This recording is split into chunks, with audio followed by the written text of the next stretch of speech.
which shows the length of the rectangle measured correctly. All right. So here we have this green rectangle. And let's see, how did we measure it? We have 1 centimeter right over here. And then we put another centimeter right over here. And they say two rulers measure the rectangle side to side.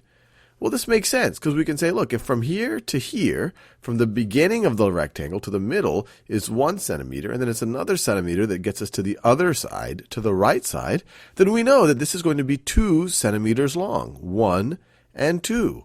So I'm pretty sure this is measured correctly, but let's just make sure that the other two don't really measure the rectangle correctly.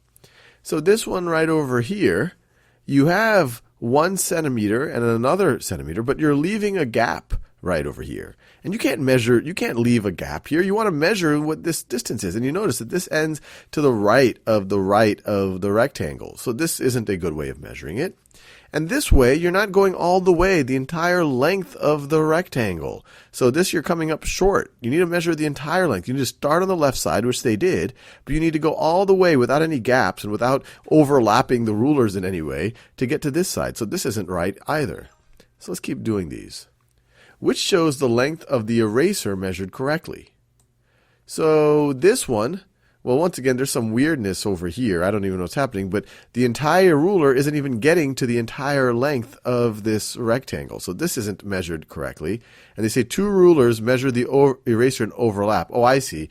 This is kind of, the ruler is a little bit transparent. So this one is overlapping with the one underneath. So you definitely don't want to do that. You want to put them right next to each other without a gap. And you want to get all the way to the edge of this rectangle.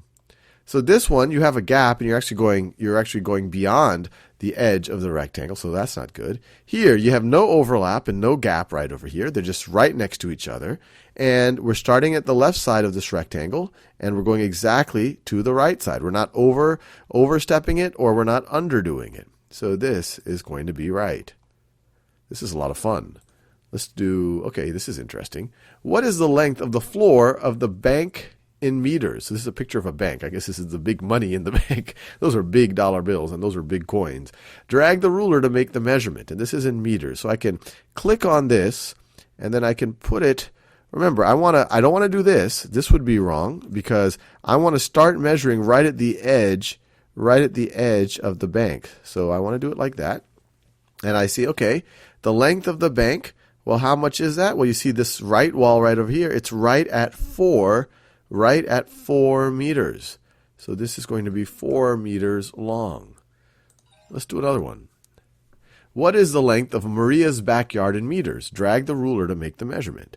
So once again, you don't want to do something like this where you're starting to measure before the garden even starts. You're starting to measure too late. You want to measure right at the edge, right over there. So that's where the garden starts. So that's where your ruler should start, measuring 1, 2, 3, 4, 5, 6, 7, 8. Looks pretty close. Let's see. It looks pretty close to 8 meters right over here. So yeah, the length of this is 8 meters. It looks pretty close. I'll say 8. All right, let's do one more of these. What is the length of the tray of cookies in centimeters? And when they say length, they mean length actually means the longest dimension. If you have a width and a length, and so the longest dimension of a tray of cookies is going to be this side right over here. You don't want to measure that side up there. That would not be the length. The length, if people don't tell you otherwise, it's the longest dimension. So we want to measure. Let me make sure I don't lose my ruler. We want to measure along the top or along the bottom, and we see that it is, once again, we don't want to do this. That would be starting the ruler too far to the left. And you don't want to do this, starting the ruler too far to the right. You want to put it right at the edge, right over there. My ruler isn't perfectly straight. And we see that this cookie tray is right at about 8 centimeters. 8 centimeters. And we're done.